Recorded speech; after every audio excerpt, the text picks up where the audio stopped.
पंजाब केसरी में आप सबका स्वागत है। हरियाणा सरकार के गठन के 2 साल पूरे हो गए, यानी मनोहर पार्ट 2 गठबंधन की सरकार है और 2 साल पूरे हो चुके हैं।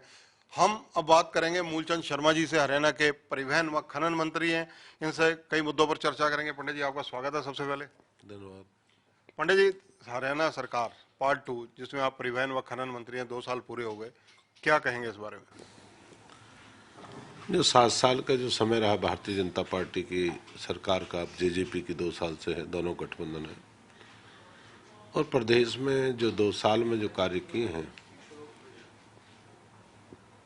जो लोगों को, जो प्रदेश के लोगों की जो जरूरत है उसको पूरा करने का काम करा है और हर क्षेत्र में बढ़ चढ़ के विकास किया है। कोरोना का भी समय रहा, कोविड के समय में भी ये कहें कि सब कुछ ठीक रहा। कोविड के जो हालात रहे उसके बावजूद भी प्रदेश में जो विकास का उजाला, जो विकास का जो पहिया था वो रुका नहीं। पंडित जी, बतौर मंत्री आपका एक नया अनुभव 2 साल में देखने को मिला। दिन ब दिन निखर भी रहा है, आपका कार्यशैली बदलाव भी देखे जा रहे हैं। लेकिन 2 साल में कोरोना भी झेला और आपके पास मंत्रालय ऐसे रहे, परिवहन विभाग आपके पास है, आप परिवहन मंत्री हैं जो सीधा लोगों से जुड़ा हुआ है। उसकी स्थिति क्या रही? उसको कितना घाटा हुआ? नई बसें कितनी आई? परिवहन जो महकमा है कभी कमाई का ये साधन नहीं रहा, ये आम लोगों की सुविधा का साधन है। और मैं पहले भी कहा है, गरीब का हवाई जहाज है। यहाँ तेल जहाँ 100 रुपये डीजल 96 98 डीजल हमेशा बढ़ा, और हमने रेट को भी नहीं बढ़ाया। जो टिकट के जो रेट थे, कभी किराया भाड़ा भी नहीं बढ़ाया। क्यों? आम गरीब की सुविधा को देखते हुए, महामारी है, बीमारी है, लोगों को अस्पताल जाना है, लोगों को बजाना, जिस आदमी को सहारा प्राइवेट गाड़ी नहीं है, सरकारी बसों से जाता है। और हरियाणा रोडवेज में इस 2 साल के पीरियड में 150 बस, मिनी बस नहीं, 18 मर्सिडीज नहीं, 809 जो अपनी बस है हरियाणा रोडवेज की, वो बस नहीं। और धीरे धीरे आने वाले समय जो रोडवेज का जो लंबे समय से हम बस नहीं ले पाए थे, और बसों की शुरुआत चालू इस साल में 380 के बस आएंगे और बाकी अगले उसमें आएंगे, क्यों? चेसिस आगे बॉडी उनकी बननी तैयार हो जाएगी। पर पंडित जी, एक चीज बताइए कि जिस प्रकार से कई रोडवेज के बस अड्डे हैं, जो मुझे याद है, कुछ प्रमुख रूप से 2-3 के नाम लूंगा। इसराना बस अड्डा, समालखा बस अड्डा, जिनके कम से कम 4-4 बार, 5-5 बार आधारशिला रखी गई, उद्घाटन तक हो गए। चीफ मिनिस्टर लेवल के बंदे जो उस वक्त थे वो उन कार्यक्रमों में गए। उनकी दुर्दशा कैसे सुधरेगी, उसकी तरफ आपका ध्यान कैसे जाएगा? नहीं, आप उनकी बात करिए, जो नए बस स्टैंड बने हैं उनको भी देखिए आप, कितने सुंदर आलीशान बस अड्डे 2 साल के समय बने हैं। और मैं ये तो नहीं कहता सब कुछ ठीक हो गया, चीफ मिनिस्टर गए, उनके नहीं है। हमने सभी जितने बस स्टैंड हैं सबको पानी की, पीने की, जहाँ टॉयलेट हैं, उनकी सबको ठीक करना है। पंडित जी, मैं ग्रामीण अंचल, क्योंकि गांवों से असली सरकार बनती है, गांव ग्रामीण जो हैं वो रीढ़ की हड्डी का काम करते हैं, सरकार में भी करते हैं और वैसे भी क्योंकि किसान वर्ग से आते हैं, वो काफ़ी चीज़ फसलें उत्पादन भी करते हैं। मैंने इसराना और समालखा का पर्टिकुलर नाम इसलिए लिया क्योंकि पानीपत जिला जीटी रोड पर है। नहीं, पानीपत का जो बस स्टैंड है बन के तैयार, समालखा और इसराना, समालखार जो भी जहाँ इसराना वाला है, इन दोनों के बस स्टैंड जो भी हैं उनकी पूरा कराएंगे। उनमें जो भी अगर कोई सांप की है, सवाई है, नया बनना है, जो भी उसकी कंडीशन में उसकी जानकारी ले लेता हूँ, और जो भी दोनों हैं उन बस स्टैंड को ठीक कराने का काम करेंगे। पंडित जी, यात्रियों को 2 साल में मतलब लगातार एक शिकायत हर बार देखने को मिली। मैं शिकायतों का जिक्र इसलिए करूंगा, वैसे तो उपलब्धियों पे भी आऊंगा, कि जैसे पिपली बस अड्डा है, ज़्यादातर बसें हरियाणा रोडवेज की वहाँ रुकती हैं, वहाँ खाने पीने की व्यवस्था जो है उसको लेकर क्वेश्चन मार्क लगते रहते हैं, वहाँ यात्रियों से मनमाने दाम वसूल किए जाते हैं। नहीं, इसकी भी हम जैसे जहाँ पे बस स्टैंड नहीं बना रहे हैं वहाँ पे अपनी व्यवस्था का इंतजाम कर रहे हैं। जहाँ हमने टूरिज्म से भी करनाल में टूरिज्म से अटैच किया है, टूरिज्म का वहाँ खाने पीने का है। करनाल भी इस तरह से हमने जोड़ने का प्रयास करा, बस वहाँ रुके सरकारी।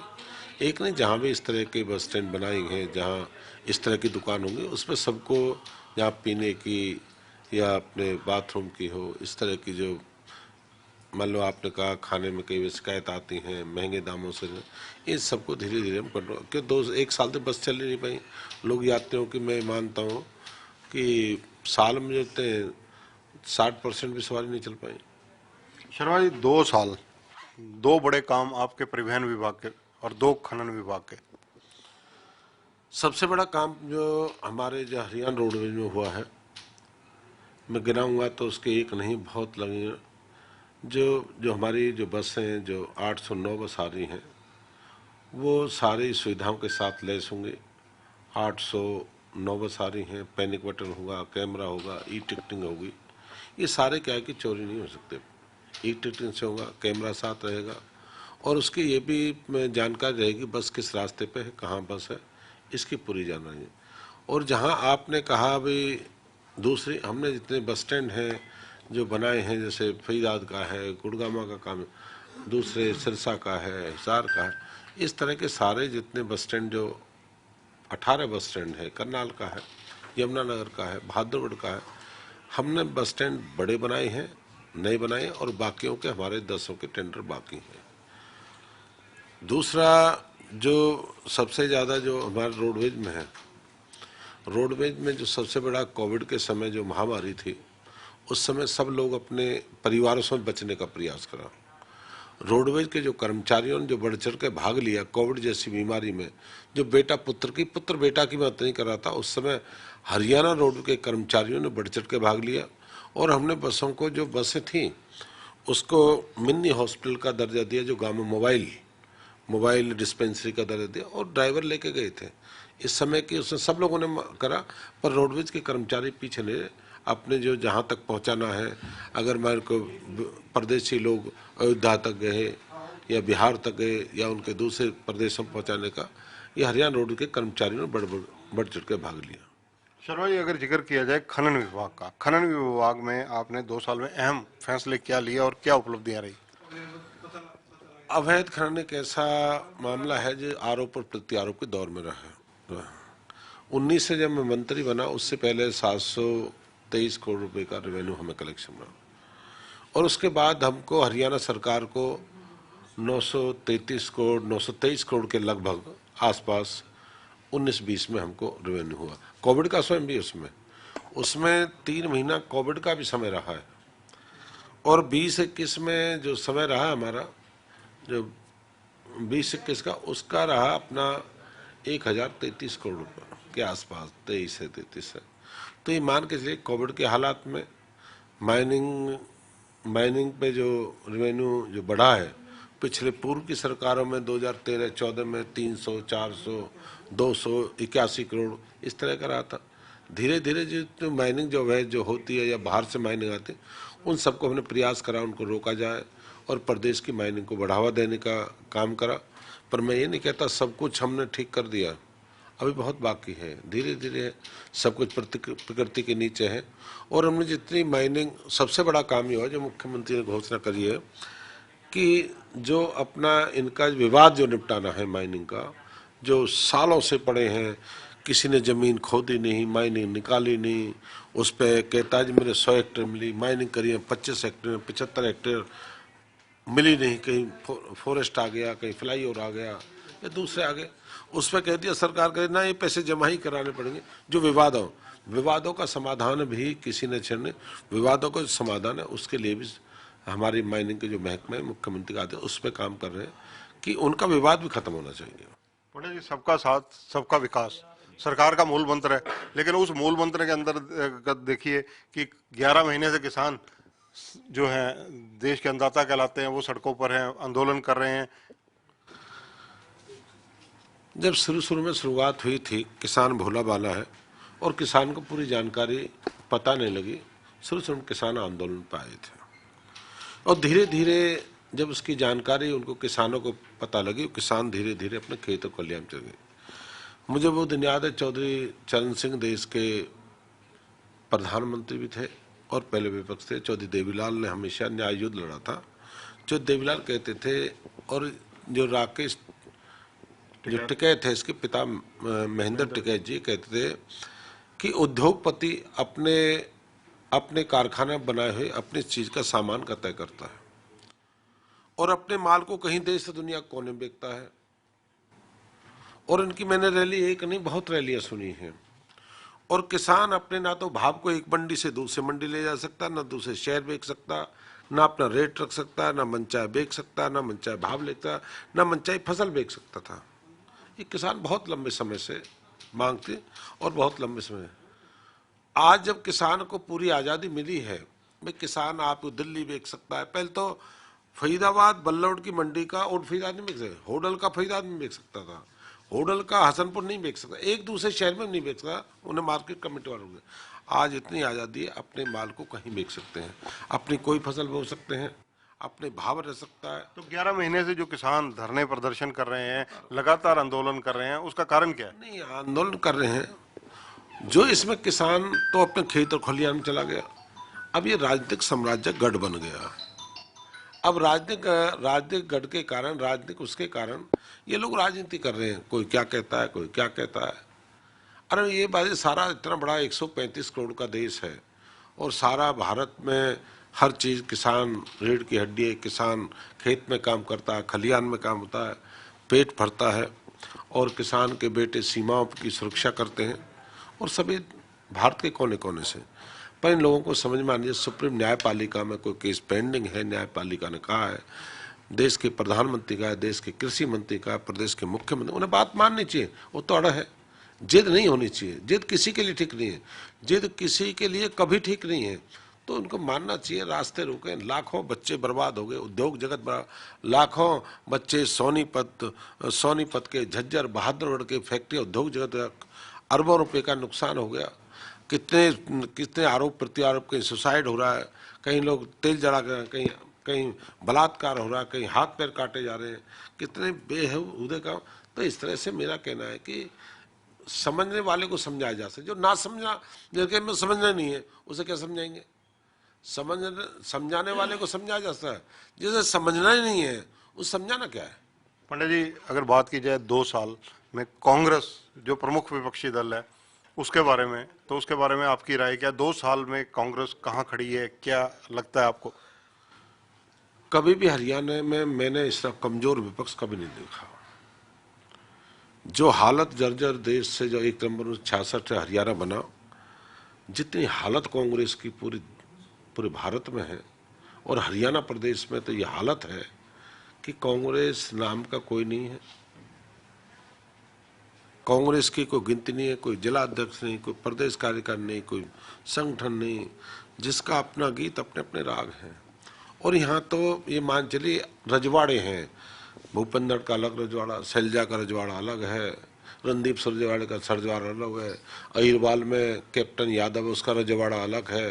ये कांग्रेस का धड़े हैं यहाँ तो, और कमजोर विपक्ष किसी के लिए ठीक नहीं है। तो ऐसी स्थिति में जब कमजोर विपक्ष हो, तो दूसरी तरफ बीजेपी का खुला आरोप है, आप खुद ऑन कैमरा कह चुके हैं कि जो किसानों का आंदोलन है वो कांग्रेस की बदौलत चल रहा है, कांग्रेस इसमें राजनीति कर रही है। मैंने ये कहा बल्कि अपनी बात को राज्य में समावेश हो गए, इन पे मंचों पर जा रहे हैं। एक आदमी की बात सुनने वाला नहीं है ना भाई, इस बात को समझाओ किसानों को, बात को। विपक्ष की भूमिका मैं ऐसे कहता, अगर विपक्ष मजबूत होता तो प्रदेश के जो लोग बैठे हैं, जो इनके जो वर्कर बैठे हैं, जो उनकी रैलियों में जाते हैं, उनसे कहते भाई ये ठीक नहीं है, प्रदेश के लिए नहीं है। ये देखो किसी की बात मानता ही नहीं है ना भाई, माने तो सुने ना, कोई मानता ही नहीं है इनमें भाई। एक मुखिया नहीं है इनका, और वो इनकी रैलियों में जाते हैं, वो इनके फोटो, ये रैलियों में धरनों में जाकर भाषण देते हैं। ये सब प्रदेश के बच्चा बच्चा को पता है। भूपेंद्र सिंह हुड्डा जी ने कल प्रेस कॉन्फ्रेंस की है यहाँ पे, उन्होंने कहा है कि 7 साल, जो कि क्योंकि मनोहर पार्ट 1 और पार्ट 2 को काउंट करके 7 बड़े झूठ। चौधरी भूपेंद्र हुड्डा क्या करते हैं, क्या नहीं करते, जब भी तो प्रदेश के लोगों ने दूर रख दिया ना। कभी कल्पना से पहले भारतीय जनता पार्टी की सरकार को लोग कहते प्रदेश में भारतीय जनता पार्टी की सरकार बनेगी। 14 में कहा करते थे, 14 में भारतीय जनता पार्टी के अपने दम पे सरकार बनी, और 2019 में भारतीय जनता पार्टी जेजेपी की सरकार बनी। कभी तो बीजेपी कहते कल्पना बनेगी नहीं। इन्हीं कारण है ना, जिस तरह के झूठ आरोप प्रत्यारोप लगाते हैं। लोगों को पता है, भरोसा विश्वास है प्रदेश के मुख्यमंत्री मनोहर लाल के नेतृत्व में। जितने ऐतिहासिक विकास, जिस प्रदेश को भ्रष्टाचार के नाम से गिना जाता, भ्रष्टाचार की जर्नी कांग्रेस इस जर्नी रही है यहाँ पे। और जिस जर्नी के नाम से जाना जाता था, जिस प्रदेश में नौकरी बोली लगती, पटवारी का ये भाव, तहसीलदार का ये भाव, एसडीएम का ये भाव, एलडीसी का ये भाव, पुलिस के सिपाही का, थानेदार की बोलियां लगती थी, आज वो सब खत्म हो चुकी है। पंडित जी, अगर बात की जाए दूसरे विपक्षी दल की, जिसका नाम है इनेलो, इंडियन नेशनल लोकदल राष्ट्रीय, नहीं है ही नहीं अभी तक, वो तो सारा ही मामला ही खत्म हो गया। कहीं है ना लोग? चौटाला साहब के बाहर आने के बाद जेल से कुछ लगता है आपको मजबूती आई होगी? मैंने तो नहीं कहा, पर मुझे लग नहीं रहा ना मजबूती कहीं है। मजबूताई पे तो आपा कुछ हो तो सही, मजबूताई कुछ खड़ा तो हो, जब तो मजबूताई आए। 2, 4, 5 ML जीत के है ही नहीं, अभी तो जीरो है। पंडित जी, पंजाब के कैप्टन अमरिंदर सिंह पूर्व मुख्यमंत्री हैं, कांग्रेस से मुख्यमंत्री हैं, नई राजनीतिक पार्टी का ऐलान उन्होंने कर दिया है और ऐसे संकेत हैं कि आने वाले समय में बीजेपी के साथ मतलब उनका अलायंस हो सकता है। अभी तो बात कर रहे हैं, अभी तो पार्टी बनेगी, पार्टी बनाएंगे, फिर गठन करेंगे, क्या आएंगे क्या नहीं आएगी, क्या होगा क्या नहीं होगा, बाहर रहेंगे भीतर रहेंगे, अमरिंदर क्या देगा पंजाब, ये नहीं पता अभी तो कैप्टन अमरिंदर सिंह जो पंजाब के चुनाव हैं, कांग्रेस से अलग होने के बाद वो क्या आपके हिसाब से, राजनीतिक अनुभव के हिसाब से, कांग्रेस को डेंट डाल सकते हैं? ये तो पंजाब के लोग बताएंगे क्या उन्होंने करा, क्या कितना भला कितना बढ़िया लोगों के लिए करा, प्रदेश के लिए क्या। हरियाणा के लिए तो कोई बढ़िया करा नहीं है, हरियाणा को तो पानी मिला नहीं, दक्षिणी हरियाणा को तो पानी दिया नहीं, और दक्षिणी हरियाणा की हालत है पानी के लिए हाहाकार है। अगर पानी मिलता, हम अमरिंदर जी पानी देते हरियाणा को, ठीक मिलता। धन्यवाद।